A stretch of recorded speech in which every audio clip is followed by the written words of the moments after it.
Well, are we any closer to finding out exactly what circumstances led to the unfortunate killing by the police, that ASP of Bolanle, Raheem? Yes, I would say we are closer to finding out what really happened because investigation has commenced, and with each passing day, we're getting closer to having the reports of the investigation. So, in a couple of days, I'm sure that the report will be out and everybody would know what's really transpired because we are going to make it public. Are there any specifics in terms of what you're finding out in the course of your investigation that you can put out there that Nigerians, can be informed of?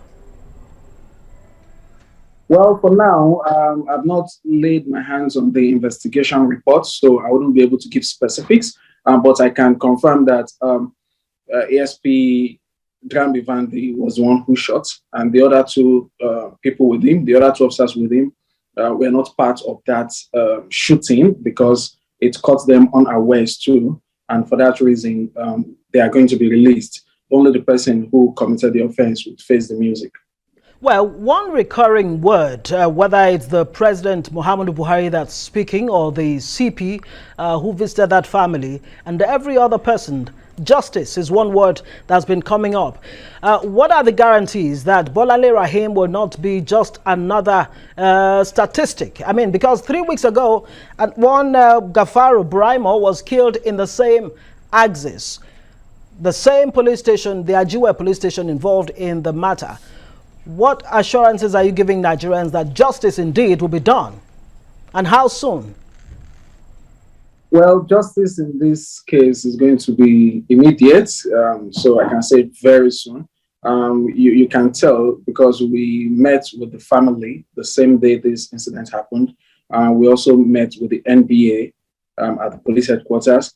And today, the Commissioner of Police in Lagos State, CP Abiodun Alabi, was also at the family residence to assure them that justice will be served and swiftly too. So in this particular case, we have also promised the public that we are going to update them regularly on what we are doing. So people can rest assured that nothing will be swept under the rug.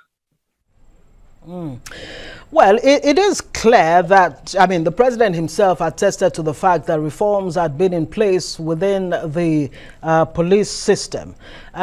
Is it a failure of, this reforms within the police that would make an ASP who has spent over 30 years in the police force, has barely 2 years to retire, would find himself in this kind of situation? Are these reforms failing? Well, we can't call it a failure of reforms because it all depends on what you want to focus on. If you want to focus on the impact of the reforms, you would see that these reforms are actually working in many areas of the force. But unfortunately, one errant officer has misbehaved, and we can't use that one incident to say that the entire reforms have failed. So what we're doing in this case is to do it on an individual basis, on a case-by-case basis. So this officer has misbehaved. Roughly 3 weeks ago, another officer from that division shot somebody dead. He too is in detention. His case is being wrapped up now. So it's on an individual basis. Each police officer who commits an offense would face the music. But that shouldn't be a yardstick to judge the entire reforms. Well, it's looking more like it's more of the norm in the police than the exception. I mean, weapons handling is one of the reforms that was instituted, in the police system. And it doesn't seem to be making any impact. Now, the president has said, let me quote him, that the strongest possible action will be taken. What exactly is the strongest possible action that the police can put in place to ensure that this does not happen again? What does this police officer face? Well, for us in the police, we do not determine the fate of ASPs and above. The Police Service Commission does that, but it is in our place to go through the incident, investigate, and submit a report with our recommendation to the Police Service Commission. So we shall be recommending the strongest possible punishment, and that will be passed to the Police Service Commission, and we do hope that they would uphold that recommendation, which ultimately would be a dismissal, and that would pave way for his prosecution. Well, it is the norm that in other parts of the world, the police ordinarily would have shooting ranges. I mean, where police men, officers, or recruits are taught and trained on how to, handle weapons. And I'm sure part of it will be, psychological makeup of the officer as he uses the guns at the shooting ranges. Number one, do you have shooting ranges for the Nigeria police? And if so, what is the state of those shooting ranges? Well, I can confirm that we have shooting ranges. We have the outdoor ranges and we have the indoor ranges. And they are functional. People go there year in, year out to practice shooting. I can confirm that. Let us in also into the typical training that would go into weapons handling for, a new recruit. And I want to believe that in the course of the officer's career lifespan, that there would be training every now and again. Give us an insight. Well, that's why we have what we call training and retraining.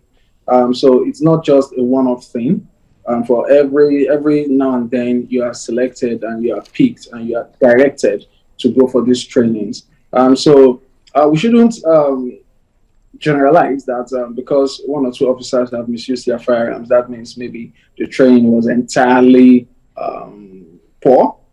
There are many more officers out there who use their firearms properly. So this is just a case of some recalcitrant officers who have refused to imbibe the tenets that they were taught during the training.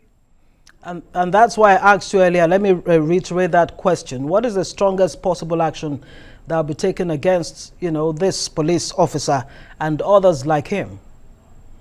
And that was why I said earlier too, that the strongest possible action will be dismissal, and that will pave way for his prosecution. Right. The CP visited with the family very quickly. What reassurances did he give the family? What did he tell them? Well, he commiserated with them and he assured them that justice will be served. Nothing, absolutely nothing will be swept under the rug.